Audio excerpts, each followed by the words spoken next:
Greetings and salutations, and welcome. Today we are going to be taking a look at Vergil's first Eclogue, and we have lines 16 through, I believe, 19 here. 20 is part of Tityrus's speech, so I stopped it there. This is the text, everything that we're looking for. Let's review. Previously on the Eclogue.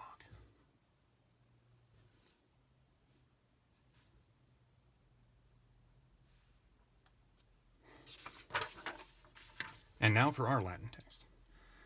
Saepe malum hoc nobis, si mens non leva fuisset, de caelo tactas memini praedicere quercus. Saepe sinestra cava praedixit ab illice cornix. Sed tamen iste deus qui sit, da titere nobis. And that's as far as we're going to make it. I have the wrong pen. That's better. Our very first word is that wonderful adverb, saepe. And whenever your students, if you have any students, ask you what it means, you should say, well, I often say saepe. No, not I often say saepe. It's I saepe say saepe. And that usually reminds them of what it is, or at least in my experience. So this one means often, of course. I see malum hoc nobis. Then we have a clause right here, si mens nova leva.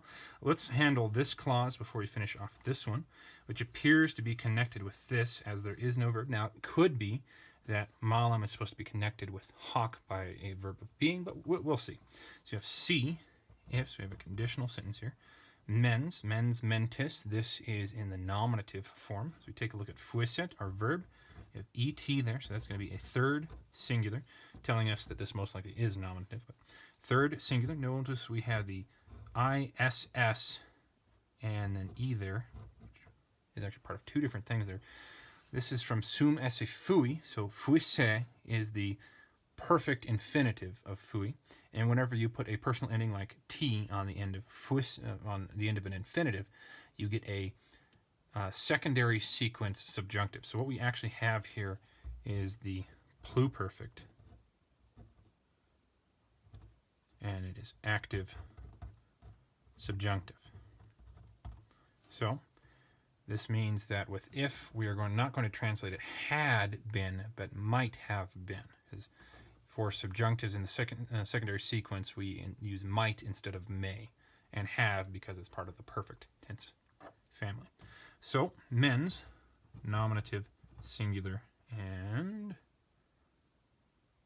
mens mentis. There's no indication because this is a third declension. We don't have... Oh, yeah, we have the adjective right there. So with that a, this is going to be fuisset linking mens to lewa. So lewa is nominative, singular, feminine. Therefore, mens is also feminine. If the maybe my, though we have no word for my, so that's a guess on my part. If the or my mind might not, as known right there, have been, and then leva, not leva, but leva. Leva is very much like the word sinister, which you'll see that we have later on here, but it doesn't, it's not used by us people anymore to refer to left-handedness, but it was an alternate word in classical Latin for left-handed or foolish or silly. So it shared a lot with sinistra or sinister with the generic form. But in this case, I'm not going to go with left-handed. That doesn't make much sense. So our two good options are foolish or silly. And considering how sad Melobius is right now over the state of things, I'm going to go with foolish being our better option of the two. So, if the or my mind might not have been foolish, then we return to our main clause. Not a verb, not a verb, not a verb. De kailo, we have a prepositional phrase right there. Tactus is the wrong form to be part of this prepositional phrase, so I'm going to leave that as is. Memini. Here we have our personal ending I right there. Now, for me, often when I see this word, I see the mini right there, and I automatically want to think, yes, second person. But no, it's not how this verb works. This is memini, meminisse, So isse is the infinitive there, which tells us that this is a defective perfect verb, and it just looks like the passive. It's not. So this is long I, first, singular, perfect, active, and indicative. I remembered. Or I. So often with verbs of remembering between the different languages, you'll have a perfect form verb, which usually means something like to see or to learn, and in its natural form, if you were to find it in the present. But then when you get to the perfect, it changes its meaning from I see to I've seen, therefore I know, or I have learned, and therefore I know. And I don't remember if that's the case with this one, whether I should translate it as I remember or I remembered. I'm going to go with the pattern of oida from Greek. So I remember. And since we have a cognitive verb here, a verb of thinking, then that might indicate that we have a indirect statement following it, or really surrounding it. So we look right here, could be often I remember this evil to us. Pretty clearly what that means. De kailo. But then we've got taktos. Taktos appears to be an accusative plural feminine. And we can't have two direct objects between malum and taktos without an et in there or something like that, which we clearly don't have. And then we've got these two.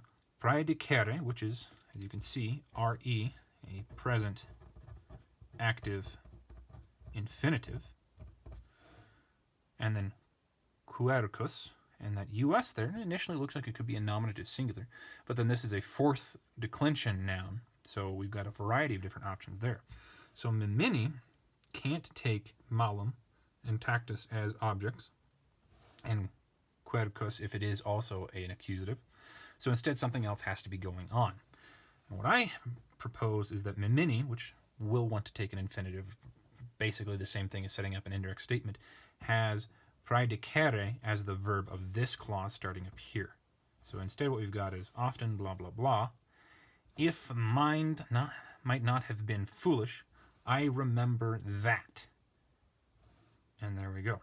So praedicere, this means to predict, to foretell, to warn, and it's going to take a direct object. And in this we have right there, which could be accusative singular neuter. We have as right there, it's a long as, and that's going to be accusative plural and feminine.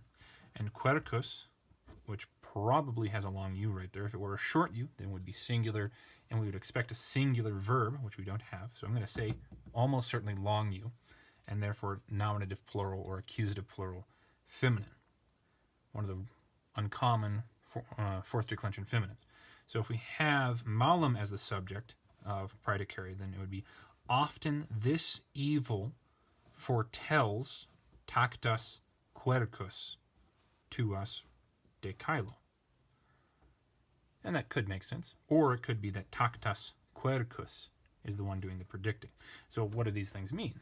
Well, taktos means influenced or lightning struck, I think. Or no, it's touched with the implication like something that's been struck by lightning. What would be struck by lightning? So this is an adjective. Quercus is a type of oak. So the oaks touched by lightning. Foretold. Yeah, it would be foretell because of present. Wait. I'm forgetting my sequence of tenses. My mistake there. Because this is perfect, this would also need to be perfect. So, in sense, I'll explain that in a minute. So, lightning struck or lightning touched oaks foretold this evil to us, or this evil foretold lightning struck oaks to us. And clearly the first option makes more sense. So, accusative singular neuter with hoc the same. This is dative plural, no gender because all the genders share the same forms of nos. Quercus is also an accusative plural, but this one is feminine, and it is our subject. also part of the subject, with the infinitive verb acting as its main verb. So if you know how indirect statements work, go ahead and skip forward a little bit. If I can remember, I'll put a note here when you want to skip forward to and explain that. And then I'm going to explain, sequence of tenses. If you know those things, just skip to this time date or this time date. All right. So, sequence of tenses first. Infinitives and participles, they have a tense in their form, but they don't really have a tense in their time in their relation to time. So an indicative verb or subjunctive verb actually does interact with time. A present verb is something happening right now, but a present infinitive or a present participle are not. Instead, what the present tells us is its relationship to the indicative or the subjunctive verb. A present infinitive means that it is happening at the same time as your main verb, as your indicative, this one right here. So since praedicere is in present infinitive, we know that I remembered past tense in the perfect. So if we translated this as past tense, we would also need to translate this at the same time as I remember. So I remembered that, as we're entering a indirect statement, our subject verbed. I know it says present, but we would put it in the perfect tense. If we had a future infinitive, then we would want to make this a more, if I can, a more recent tense, a more future tense than the main verb. So with a perfect, it would be, I remembered that the lightning struck oaks will tell, or foretell. If it were a perfect infinitive, then it would have to happen prior to. So then it would be, I remembered that the lightning struck oaks had foretold, putting the action prior to right now. And it works the same way often with participles. So there's that. Now, indirect statements. Indirect statements are types of clauses that are introduced by verbs of saying, thinking, or perceiving. So we have a verb of thinking right here. And what that does is, in an indirect statement, the functions of words are flipped around. And there's a usual form for them, which Vergil's not following here, but it's not too big of a deal. Looking at the context tells us what this is supposed to be. So for this indirect statement, the accusative is actually now the subject. It's no longer the direct object, it's the subject. And then the indicative verb is changed into infinitive. So then our accusative, infinitives, and then it will often infinitive act upon another accusative. And the normal form is to have the subject of the indirect statement be the first accusative stated. But malum is the first one stated here, and it's not the subject, it's actually the object. The second accusative in the indirect statement is normally the object, but we have it flipped. So accusative, we see accusative here, but knowing that we are in effectively an indirect statement, we read these as nominative, and malum stays as accusative. And then we take our infinitive and we read that as an indicative, and we get its tense from its relationship to the main verb memini, as I already talked about in the sequence of tenses. So since memini is perfect and praedicare wants to happen at the same time as memini, praedicare is actually perfect tense when we translate it. Now, I have, of course, translated memini as present tense, which then means that I ought also to translate praedicare as present, which I will do. And now we return. So our translation is, I remember that, comma, comma, and I'm going to move our subject up here and move this down here so it flows better in the English. I remember that the tactas quercus, the lightning touched oaks. And then de Kylo, we forgot to do that, plus ablative singular Kylum Kyli neuter. Often the lightning touched oaks from heaven, or sky, foretold hoc malum, this evil, to or for us. And there's our first clause. I hope it makes sense to you. Now we're going to move on to our next one. Saipe, often, again, sinestra, not a verb, not a verb. Aha, praedixit. Here we find praedicere again, and with the X we know that this is going to be perfect tense. So third is IT, singular, perfect, active, and indicative. Now we need to find our subject again. So sinestra with that A right there, and cava with that A right there could easily be our nominative subjects. Or these could be ablative singular feminines, or they could be a nominative or accusative plural neuters. And we want a singular, so neuter is off the list. So ablative or nominative are our two options here. Well, sinestra is an adjective, so that doesn't help. Cava could mean a cave or a hollow, and as a cave or a hollow, it would be neuter normally, cavum, cavi, though occasionally it's also masculine, cavus, cavi, so masculine is not an option. As a neuter, it would have to be nominative or accusative plural, so probably, if it is a noun, an accusative plural. Looking beyond that, we have a prepositional phrase starting right here, ab ilike. You've got that E. Ab takes the ablative, singular, and this is the important moment.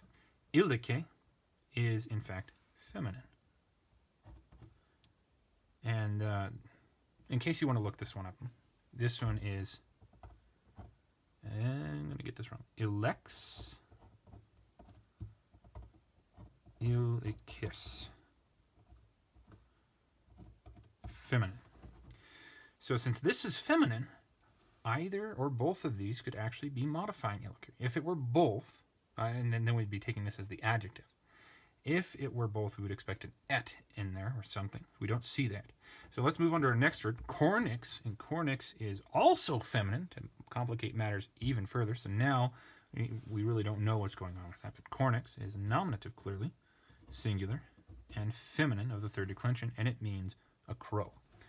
So our crow is our subject. The crow foretold. All right? Sinestra, as I was said, talking about Liva, this could be sinister, it could be left-handed, it could be perverse, it could be unfavorable as any of the meanings. It's not going to be left-handed. Crows don't have hands. So cava, as an adjective, means also hollow or empty. And ilike is it's a holm ash. Whatever a holm ash is, a type of tree, I could not pick it out of a crowd for you. Sorry. So, is it the... Let's do the perverse tree. Is it the hollow tree? Is it the perverse crow, or is it the hollow crow? Hollow crow doesn't make much sense, but hollow tree makes sense. And then perverse crow makes sense, and perverse tree, yeah, to a lesser degree. But the real clue for us here is the line itself and how Vergil set it up. Let me show you. Sinestra, A, cava, B, praedixit, C. Ab doesn't count. Iliki, with cava, becomes lowercase b. Cornix, with sinestra, becomes lowercase a. So then we have A, B, B, A. And if I'm remembering this correctly, that's a golden line. And so what a golden line is in poetry, it's when you set up an order of things where they're kind of cushioning each other in a specific pattern. You have thing associated with other thing out here, bracketing the others, and then you have another bracket, and then you have the central material, which in this case is the verb. So based on the probability of this being, of sense, and of this being likely for a golden line, I'm going to say sinestra goes with cornix. So nominative, singular, feminine, ablative, singular, feminine. Often, the perverse crow foretold. Oops, I left the E out there, sorry. From the hollow home. Oh, did I say home ash? It's a home oak. Home oak. My apologies. I still wouldn't be able to pick it out of a crowd. Period. Saditamen, but, however, comma, iste, this is from, of course, iste, ista, istud. You got the nominative singular masculine form here. Deus with the US right there. Now this is going to be a nominative singular, but there's something I noticed over the summer, reading through some of the Old Testament, specifically the Psalms. Jerome will use the US as at least what I think is a vocative. It's very strange. So, but in this case, Vergil, this is nominative singular, masculine as well. So these two together, and iste is often I guess I shouldn't say often, since I haven't read widely enough to be completely sure of that at this point. But how I was taught, iste may refer in a disfavoring way to its referent. So it could be that italic God, or it could just be that God. That's sometimes how it's used. So that God, qui, we've only got one thing for qui to refer to. So again, nominative singular. Sit, third singular present tense from sum esse fui, and this is active, and it is subjunctive. Sim, sis, sit, sim, sit, sint. And with sit needs to be connecting two things, so it might be that God, who may he be? It could be a question, or it could be that, or no, it could be whoever that God may be, in which case we would assume an aliquis. And ali, in addition to dropping out after si, nisi, numen, ne, I believe will also drop out in poetry. So I'm going to put ali here in brackets with a question mark, because I'm not entirely sure. And I'm going to translate it as, but however, whoever that God may be, da is the stem of do, dare, dedi, datum. This is going to be a short a because it's an irregular verb. It's just often the case with frequently used verbs. And it as the stem, the official form is going to be a second person singular present, active, and imperative. Give. It's a command. Titere, with that short e right there, is vocative, singular, and masculine, as we saw it before. Give, o titerus, nobis, dative, and plural, as we should expect with da, to us. And there we see Melobius's fervent plea for something that's not going to happen, speaking about all the unfortunate things going on with his life. Well, let's read it all together, and then I will bid you adieu. Often the lightning touched oaks, if mind might not have been foolish. From heaven foretold, I remember, this evil to us. Often the perverse crow foretold from the hollow holm oak. But, however, whoever that God may be, give, O Tityrus, to us. And there we have it. Thank you very much for joining me. I hope taking a look at this has been helpful for you, and I hope that you have a very good fall, and that you will join us in however long it's going to be until we see Tityrus's response. Farewell. What? You're still awake? Why are you still here then? You should be reading a book. Or if not reading, you should watch one of these other videos. Please like, subscribe, leave a comment. See you next week.